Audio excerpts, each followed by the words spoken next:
जैसे कि हमने लास्ट वीडियो में देखा था, जिंग ने अपने दोनों ब्रदर्स को खुदाई करने के लिए भेज दिया था और यहाँ पे उसके दोनों ब्रदर खुदाई करके वापस आ चुके होते हैं। जिंग उनसे बोलता है, अरे तुम लोग बहुत जल्दी नहीं आ गए, चुप हो जाओ। जैसे तुमने बोला था हमने वो काम कर दिया है, अब हमें हमारे हिस्से का सूप दे दो। जिंग बोलता है, मैंने पहले ही तुम लोगों के लिए टेबल पे सूप रख दिया है, जाके खा लो। और वहाँ टेबल पे सिर्फ 2 चम्मच सूप रखा होता है। वो दोनों बोलते हैं, ये कुछ ज्यादा कम नहीं है। जिंग बोलता है, मैंने तुम लोगों से बोला था कि मैं तुम लोगों को थोड़ा से दूंगा, ये नहीं बोला था कितना दूंगा। तो देखो मैंने अपना वादा पूरा किया, अब खाओ और मजे करो। और वो दोनों जिंग से बोलते हैं, तुम्हारा बहुत बहुत शुक्रिया छोटे भाई। इसके बाद जिंग उस जगह पे आ जाता है जहाँ पे उसने टोना ब्रदर्स से खुदवाई कराई थी और बोलता है कि जितना मैंने सोचा था इन लोगों ने उससे भी अच्छा काम किया है। उस जगह की दीवार को देख के बोलता है, मुझे लगता है 1 स्टार मैजिक काफी होगा यहाँ पे। फिर अपने मैजिक के इस्तेमाल से उस दीवार को तोड़ के बोलता है, आखिरकार मैं पहुंच ही गया रन कैंडल के सीक्रेट स्टोर हाउस में। उसे याद आता है कि उसके बड़े भाई ने एक ट्रिगर वर्ड बताया था इस जगह के गेट को खोलने के लिए। फिर वो बोलता है, run candle child is here to console Murakan. उसके ये बोलते ही रन कैंडल का सीक्रेट स्टोर खुल जाता है जहाँ पे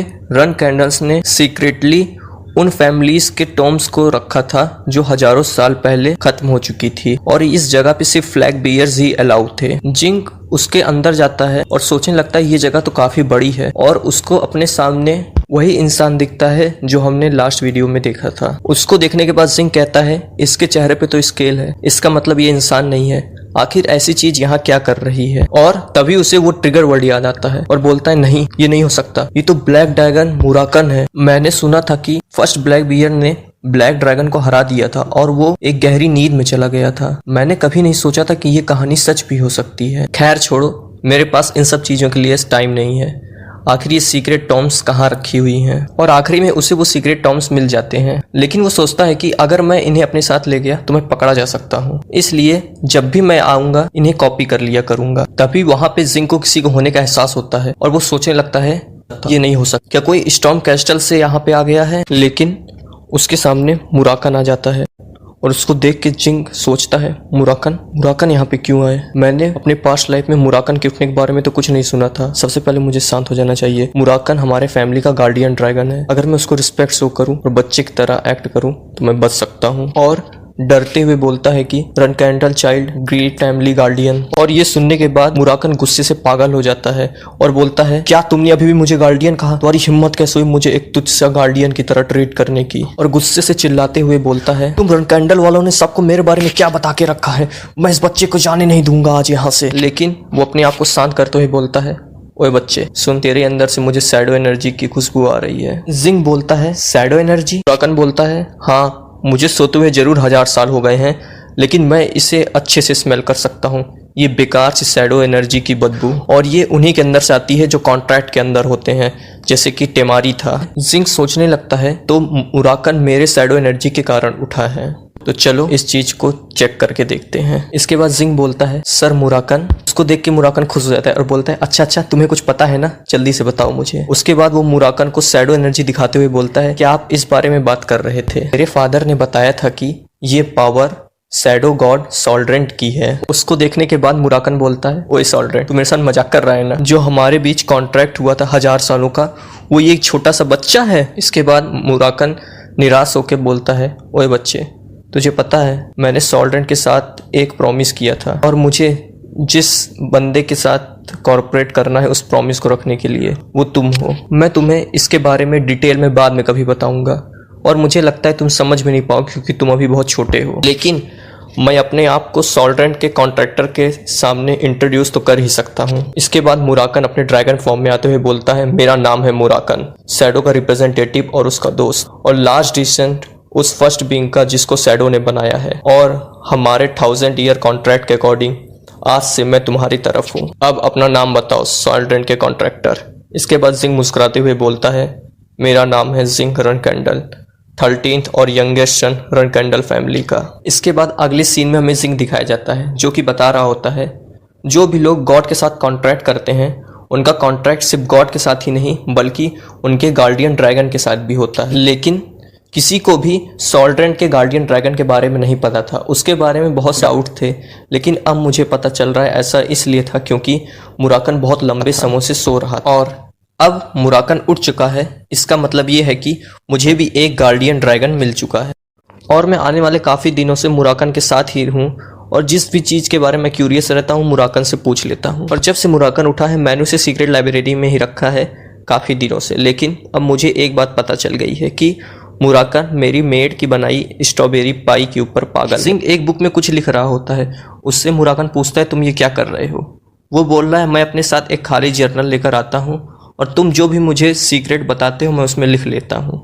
मुराकन पूछता है क्या तुम उसे समझ भी पाते हो। जिंग बोलता है मैं सिर्फ 30% ही समझ पाता हूँ, बाकी मुझे नहीं पता। मुराकन हंसते हुए बोलता है तुम इतना ज़्यादा परेशान मत हो, अरे जैसे बच्चे के लिए बहुत ज़्यादा है, दूसरे किड तो कुछ नहीं करते और वो बहुत ज़्यादा आलसी भी होते हैं। लेकिन जिंग बोलता है ये सिर्फ नॉर्मल बच्चों के लिए है, मैं एक रन कैंडल, ये मेरे लिए नॉर्मल। मेरे 12 बड़े भाई और बहन हैं, सिर्फ इतना ही नहीं फादर मदर और एल्डर्स भी हैं। अगर मैं उन सब को डिस्ट्रॉय करना चाहता हूँ तो मुझे हार्ड वर्क करना ही पड़ेगा। इसके बाद जिंग मुराकन से पूछता है अगर मेरी जगह फाउंडर होते तो वो इस बुक को कितना समझ पाते। मुराकन बोलता है अच्छा तुम टिमारी की बात कर रहे हो, मुझे नहीं लगता वो इस बुक की एक लाइन भी समझ पाता। तुम्हारी एज में थ्योरी इतनी जरूरी नहीं है।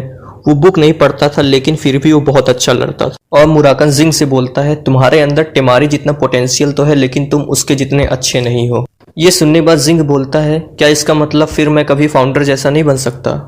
मुराकन बोलता है नहीं, तुम सॉल्डेंट के कॉन्ट्रैक्टर हो बिल्कुल टिमारी की तरह, और तुम इतने समझदार हो कि तुम इन सारी बुक्स को भी पढ़ सकते हो, लेकिन तुम अभी भी बच्चे हो इसलिए बहुत ज़्यादा निराश मत हो और सिर्फ ट्रेनिंग पे ध्यान दो, तो तुम टिमारी जितने ताकतवर बन पाओगे। क्या पता तुम उसे भी सरपास कर दो। जिंग बोलता है क्या सच में। मुराकन हंसते हुए बोलता है और क्या बच्चे, क्या तुम सॉल्डेंट का निक नेम जानते हो। जिंग बोलता है नहीं। मुराकन फिर जिंग को बताता है कि सॉल्डेंट का निक नेम है इन्फिनिटी और बोलता है सॉल्डेंट की पावर की कोई लिमिट नहीं है और तुम इसका कॉन्ट्रैक्टर हो, इसका मतलब तुम्हारी भी कोई लिमिट नहीं है। बहुत ज्यादा परेशान मत हो और अपने ऊपर भरोसा रख। चलो मैं तुम्हें एक नई टेक्निक सिखाता हूँ जिससे तुम्हें अच्छा महसूस हो। जिंग पूछता है वो क्या है। मुराकन बताता है वो है शैडो एनर्जी लिबरेशन, लेकिन ये बहुत ज्यादा डेंजरस है अगर तुम इसे बिना सीखे इस्तेमाल करोगे, तो इसलिए आज से सबसे पहले तुम इसे अच्छे से धीरे धीरे सीखो, उसके बाद इस्तेमाल करना। जिंग बोलता है ठीक है मैं ये करूंगा, तो मुझे सबसे पहले क्या करना होगा। मुराकन बोलता है तुम्हें सबसे पहले सीखना होगा अपने माना को कैसे ओपन किया जाए। जिंग बोलता है माना को ओपन करना, लेकिन क्यों। और वो सोचता है मैंने अपने पास्ट लाइफ में इसे बहुत बार कर चुका हूँ। मुराकन जिंग को बताता है कि अपने माना को ओपन करना और उसे मूव कराना ही शैडो एनर्जी लिबरेशन है, इसलिए तुम्हें इन दोनों चीजों को पहले अच्छे से सीखना होगा। तो आज से 2 से 3 साल तुम सिर्फ इस चीज की प्रैक्टिस करो। जिंग सोचता है कि 2-3 साल में तो बहुत ज्यादा लेट हो जाएगा। और मुराकन हंसते हुए बोलता है तुम्हें बेसिक पता ही नहीं, इसलिए मैं तुम्हें बहुत ज्यादा एडवांस में कुछ नहीं सिखा सकता। इसके बाद जिंग अपने हाथ में माना इकट्ठा करता है और मुराकन को दिखाते हुए बोलता है क्या तुम मुझे अब सिखा सकते हो। और ये देखने के बाद मुराकन चौंक जाता है और बोलता है आखिर तुमने ये किया कैसे। जिंग बोलता है कुछ नहीं, मैं कुछ दिनों से ये कर पा रहा, ऐसा हो ही नहीं सकता, तुम आखिर माना को मूव कैसे करा सकते हो। मुराकन बोलता है जो जीनियस में भी जीनियस होते हैं वही ऐसा कर सकते, तुम सच में बहुत ज्यादा कैपेबल हो किड। चलो कोई बात नहीं, ठीक है मैं तुम्हें दिखाता हूँ कि शैडो एनर्जी लिबरेशन क्या होता है। मुराकन जिंग को बताता है कि शैडो एनर्जी ये निकला है शैडो से, और जितनी भी शैडो हैं वो सब सॉल्डेंट से पैदा हुई हैं। इसका मतलब इस दुनिया की जितनी शैडो हैं उनका मालिक सॉल्डेंट है और तुम सॉल्डेंट के एकमात्र कॉन्ट्रैक्टर हो। इसका मतलब ये हुआ कि तुम इस दुनिया के हर शैडो के मालिक हो। तो तुम क्या सोचते हो बच्चे, यही है शैडो एनर्जी लिबरेशन। इसके बाद हमें जंगल की सीन दिखाई जाती है जहाँ पे जिंग की बहन लूना मॉन्स्टर्स का शिकार कर रही होती है और वहाँ पे एक नाइट आके बोलता है लेडी लूना यहाँ पे हर चीज क्लियर हो चुकी है, अब हमें सिर्फ 5 एरिया और क्लियर करना है, इसके बाद हमारा मिशन कंप्लीट हो जाएगा। लूना बोलती है ठीक है, इसका मतलब 4 महीना काफी होगा, सारे नाइट्स को बोल दो ब्रेक लेने के लिए। और हाँ एक और बात, 9 साल के बच्चों को क्या पसंद होता है। मुराकन के अपीयरेंस के आधे साल बाद टोना ब्रदर्स स्टॉर्म कैस्टल को छोड़कर जा रहे होते हैं क्योंकि वो 10 साल के हो चुके होते हैं। और अगले ही दिन जिंग का 9th बर्थडे होता है और गिली आके उसे विश करती। तभी खान तेजी से वहां पे आता है और जिंग उससे पूछता है क्या हुआ। खान बोलता है अचानक से आपको डिस्टर्ब करने के लिए मुझे माफ कीजिएगा, लेकिन लेडी लूना आपसे मिलने आई हैं। और ये सुनने के बाद जिंग और उसकी मेड गिली दोनों शॉक हो जाते हैं। और जिंग लूना के बारे में बताते हुए बोलता है कि वो रन कैंडल की पहली फ्लैग बियर और इकलौती 9 स्टार नाइट हैं और वो हमारे सारे सिबलिंग में सबसे बड़ी हैं। उन्हें द वाइट बेल रूना कैंडल के नाम से भी जाना जाता है। और रन कैंडल की सिबलिंग में सबसे ताकतवर होने के बावजूद भी उन्हें पैट्रिक बनने में कोई इंटरेस्ट नहीं। उन्होंने सक्सेशन वॉर की डल्टी फाइट में भी पार्टिसिपेट नहीं किया और वो लोनली वाइट बेल हैं जो अकेले मूव करती हैं। इसी चीज़ के कारण सिस्टर लूना ने किसी भी सिबलिंग में कोई इंटरेस्ट नहीं दिखाया। और मेरी प्रीवियस लाइफ में हम दोनों के बीच एक काइंड ऑफ स्ट्रेंज रिलेशनशिप थी। और फिर भी सिस्टर लूना यहाँ मुझसे मिलने आई है स्टॉर्म कैस्टल में बिना किसी अनाउंसमेंट के। क्या फैमिली में कुछ बहुत बड़ी बात हो गई है? और अगर ऐसा नहीं है तो क्या उन्हें सीक्रेट लाइब्रेरी के बारे में पता चल गया? और लूना उसके पास आके बोलती है, तुम बहुत बड़े हो गए हो छोटे भाई। इस बात पे जिंग बोलता है कि अगर मुझे पता होता आप आ रही हैं तो मैं प्रॉपरली ड्रेसअप हो जाता आपसे मिलने के लिए। और लूना हंसते हुए बोलती है, क्या मुझे किसी अनाउंसमेंट की जरूरत है अपने छोटे भाई से मिलने? और ये क्या, तुम मुझे देखने में बीमार लग रहे हो, क्या तुम ठीक हो? जिंग बोलता है, ऐसी बात नहीं है, मैं बस थोड़ा सा नर्वस हूँ।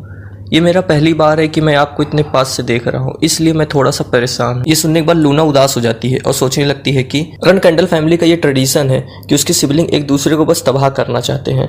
और क्या जिंग सोच रहा है कि मैं भी यही करने आई हूँ? और बोलती है, हाँ मैंने ये सोचा ही नहीं। तुम यंग जरूर हो लेकिन मैं ये भूल गई थी कि तुम यंगेस्ट हो रन कैंडल के, मुझे माफ कर दो। इसके बाद बोलती है कि छोटे भाई जिंग, मैं तुमसे कुछ बात करना चाहती हूँ। क्या तुम थोड़ी देर के लिए अपनी नैनी और गार्डियन नाइट को बाहर जाने के लिए कह सकते हो? और जिंग सोचने लगता है कि सिस्टर मुझसे प्राइवेट में बात करना चाहती है। मुझे इसका रीजन तो नहीं पता लेकिन ये सिचुएशन इतनी भी खराब नहीं लग रही है। और वो कहता है, ठीक है सिस्टर। इसके बाद लूना जिंग से बोलती है कि मैं यहाँ तुमसे अचानक इसलिए मिलने आई हूँ क्योंकि मुझे तुम्हें कुछ बताना है। और जिंग पूछता है, वो क्या है? तो लूना बताती है कि लास्ट टाइम जब फादर तुमसे मिलने आए थे तो तुम्हारे बिहेवियर की वजह से तुमने सारे सिबलिंग का अट्रैक्शन अपनी ओर कर लिया है। और इसका मतलब ये है कि जब भी तुम स्टॉर्म कैस्टल छोड़ोगे वो सारे लोग तुम्हारे पीछे आएंगे। और वो थोड़ा सा उदास होकर बोलती है कि लिटिल वन, मैं उम्मीद करती हूँ कि तुम अपने हैप्पीनेस नहीं खोगे इन फैमिली फाइट में इन्वॉल्व होके। और मैं ये होप करती हूँ कि तुम सफ़र ना करो इस रुगडन फैमिली के ट्रेडिशन के कारण। और ये सुनने के बाद जिंग हैरान हो जाता है कि फादर के बाद फैमिली में जो सबसे स्ट्रांग मेंबर है यानी कि उसकी सिस्टर, उसने पैट्रिक बनने से इसलिए मना कर दिया ताकि उसे फैमिली फाइट में इन्वॉल्व ना होना पड़े। और वो चाहती हैं कि मैं भी इस फाइट में इन्वॉल्व ना हूँ, लेकिन उन्होंने मेरी प्रीवियस लाइफ में मुझे कभी वार्न क्यों नहीं किया?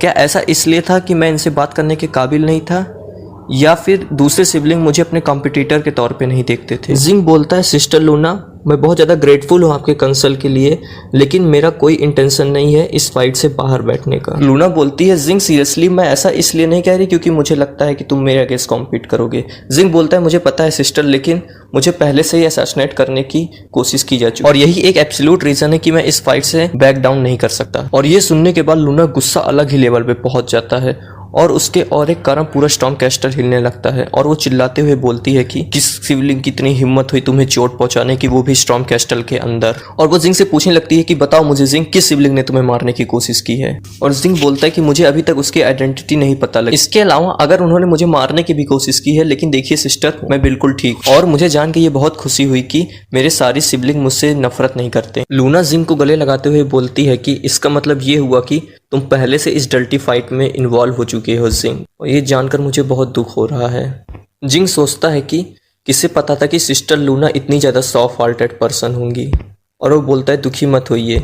लूना बोलती है, तुमने सही कहा, आज तो खुशी का दिन है, तो हमें इन सब चीज़ों के बारे में बात नहीं करनी चाहिए। लूना बोलती है, जिंग आज तो तुम्हारा बर्थडे है ना, और देखो मैं तुम्हारे लिए बर्थडे गिफ्ट लाई हूँ। और वो एक नेकलेस लाई होती है जिसे वो जिंग को पहनाते हुए बोलती है कि जब भी तुम किसी डेंजरस सिचुएशन में पड़ना तो तुम इस नेकलेस पे बने ब्लू डायमंड को तोड़ देना, इससे फर्क नहीं पड़ता, फिर तुम चाहे जहाँ रहो मैं वहां पहुंच जाऊंगी। इसे हमेशा अपने साथ ही लिए रहना, भूलना मत। और हैप्पी बर्थडे जिंग। जिंग बोलता है, थैंक यू सिस्टर। इसके बाद लूना वहां से चली जाती है। इसके बाद जब जिंग दोबारा सीक्रेट लाइब्रेरी में जाता है तो मुराकन उसके नेकलेस को देख के हैरान हो जाता है। जिंग से पूछता है कि तुम्हें ये कहाँ से मिला? जिंग बताता है कि उसे ये बर्थडे गिफ्ट मिला है। मुराकन शॉक होकर बोलता है, सच में जिस पर्सन ने तुम्हें ये दिया होगा वो तुमसे बहुत प्यार करता होगा।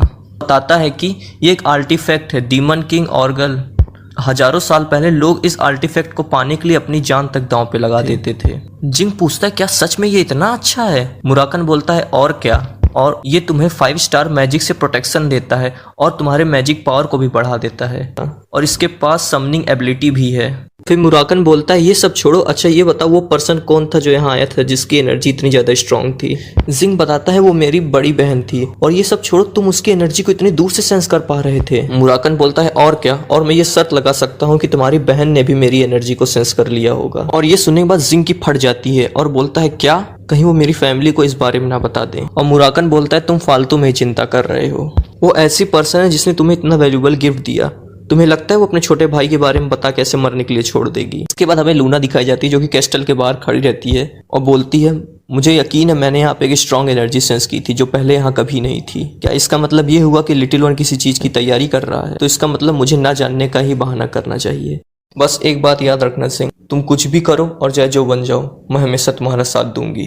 इसके बाद हमें स्टॉर्म कैस्टल का ट्रेनिंग ग्राउंड दिखाया जाता है जहाँ पे जिंक और खान ट्रेनिंग कर रहे होते हैं। और जिंक हमें बताता है कि अब वो 10 साल का हो चुका है और ये अब लगभग टाइम हो गया है कि वो स्टॉर्म कैस्टल छोड़ के मेन कैस्टल में जाए।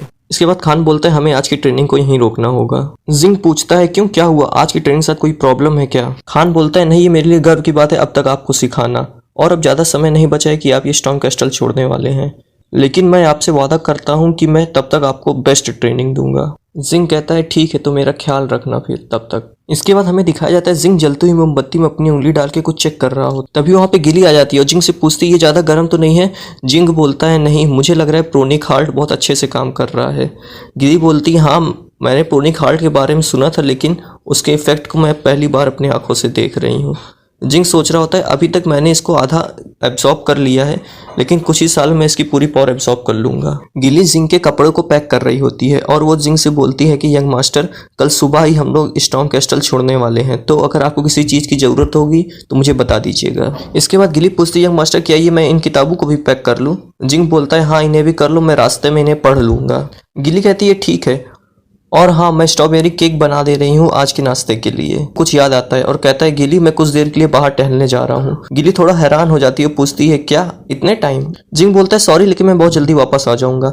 इसके बाद वो मुराकन से मिलने जाता है और उससे बोलता है तुम्हें याद है ना कि हम कल ये कैस्टल छोड़ने वाले हैं? मुराकन बोलता है और क्या, तुम्हें कोई आइडिया नहीं होगा मैंने इस दिन का कितना इंतजार किया है। जिंग पूछता है लेकिन तुम हमारे साथ चलोगे कैसे? मुराकन बोलता है चिंता मत करो बच्चे, मैं एक लेजेंडरी ब्लैक ड्रैगन हूँ, इससे फर्क नहीं पड़ता मैं कितना कमजोर हो गया हूँ, मैं तुम्हारे साथ ऐसे चलूंगा कि कोई जान ही नहीं पाएगा। जिंग थोड़ा सा हैरान हो जाता है और पूछता है क्या तुम कमजोर हो गए हो? तुमने इतनी जरूरी बात मुझे अभी तक क्यों नहीं बताई, और क्या तुम अपनी पावर दोबारा रिगेन कर पाओगे? मुराकन बोलता है बिल्कुल, और जितना स्ट्रांग मैं होऊंगा उतना तुम भी होगे, क्योंकि मैं तुम्हारा गार्डियन ड्रैगन जो हूँ, इसलिए जल्दी से एक स्ट्रॉन्ग मैजिक स्वॉर्ड्समैन बन जाओ, बिल्कुल टिमार की तरह। जिंग बोलता है कि तुमने बताया था कि रन कैंडल असल में एक मैजिक स्वॉर्ड्समैन फैमिली है, और उसे याद आता है कि पास्ट में उसने सॉल्डन से भी सुना था कि रन कैंडल असल में एक मैजिक स्वॉर्ड्समैन फैमिली थी, और उसके जो फाउंडर टिमार रन कैंडल वो हिस्ट्री के सबसे स्ट्रॉन्गेस्ट मैजिक स्वॉर्ड्समैन थे, लेकिन अब इस बारे में बहुत कम ही लोग जानते हैं। मुराकन बोलता है रन कैंडल ने मैजिक को छोड़ दिया और सिर्फ स्वॉर्डशिप को चुना, इसके पीछे का कारण 1000 साल पहले का हुआ एक कॉन्ट्रैक्ट है, और अगर वो मुझे अपना फैमिली गार्डियन मानते भी हैं, लेकिन अगर मैं अभी उनके सामने अपीयर हो जाऊं तो मेरा बिल्कुल भी वेलकम नहीं करेंगे, लेकिन अगर यही चीज़ 1000 साल पहले हुई होती तो वो हम दोनों को भगवान की तरह पूजते। जिंग पूछता रन कैंडल सच में? मुराकन बोलता है ये सुनने में थोड़ा अजीब जरूर लग रहा है, लेकिन जो भी हो मैं अपने आप को अच्छे से छुपा लूंगा, तो इसके बारे में तुम चिंता मत करो। जिंग बोलता है ठीक है, लेकिन तुम इस लेबोरेटरी का क्या करने वाले हो? अगर यहाँ पे कोई आ गया और देखा यहाँ पे कुछ नहीं है, तुम लोग पकड़े जाएंगे ना? मुराकन बोलता है चिंता मत करो, मैं अपने मैजिक से यहाँ पे इल्यूजन क्रिएट कर दूंगा। जिंग बोलता है क्या होगा अगर वो इल्यूजन के बारे में भी जान गए? ये सुनने के बाद मुराकन जिंग से गुस्से में बोलता है कि तुम्हें पता है ना मैं ड्रैगन ऑफ शैडो हूँ, इल्यूजन बनाना मेरे लिए बाएं हाथ का खेल है, तो इसके बारे में चिंता मत करो। और जैसे मैंने बताया था कि मैं अभी तक पूरी पावर अपनी रिगेन नहीं कर पाया हूँ, तो ये ज़्यादा दिन तक तो नहीं टिकने वाला, लेकिन मैं अपनी पूरी कोशिश करूंगा कि मैं जितना दिन हो सके उसको उतनी देर तक मेंटेन करके रख पाऊँ। जिंग बोलता है ठीक है और थैंक्स ये करने के लिए। जिंग बोलता है और हाँ, आज मैं तुम्हारे लिए कुछ स्पेशल लेकर आया हूँ, ये लो इस साल के पहले स्ट्रॉबेरी से बनी हुई पाई और अल्कोहल। और इसको देखने के बाद मुराकन बहुत खुश हो जाता है। अगले दिन गिली सिंह को तैयार कर रही होती है और बोलती है कि यंग मास्टर, आप मेन कैस्टल में स्ट्रॉन्ग कैस्टल वाली क्विक और रिलैक्सिंग लाइफ एक्सपेक्ट नहीं कर सकते। मुझे पता है आप यहाँ पे भी ट्रेनिंग में बिजी रहते थे, लेकिन वहाँ पे और भी ज़्यादा ये कठिन होने वाला है। जिंग बोलता है चिंता मत करो, मैं जानता हूँ, और मैं स्टॉर्म कैस्टल में भी अपना बेस्ट दूंगा। गिरी बोलती है ठीक है यंग मास्टर, मैं भी अपना बेस्ट दूंगी आपकी पूरी मदद करने के लिए। इसके बाद वहाँ पे गार्डियन नाइट आ जाते हैं और जिंग को बोलते हैं हम आपको सेफली मेन कैस्टल ले जाने के लिए आए हैं। जिंग कहता है ठीक है तो चलो चलते हैं। इसके बाद जिंग जाके कैरेज में बैठ जाता है और सोचता है कि आज 30 अक्टूबर 1790 को मैं स्टॉर्म कैस्टल छोड़ के रनकेंडल के मेन स्ट्रीट में जा रहा हूँ, द गार्डन ऑफ स्वॉर्ड। आज की वीडियो के लिए इतना ही, चलिए मिलते हैं आपको अगली वीडियो में, तब तक के लिए बाय बाय।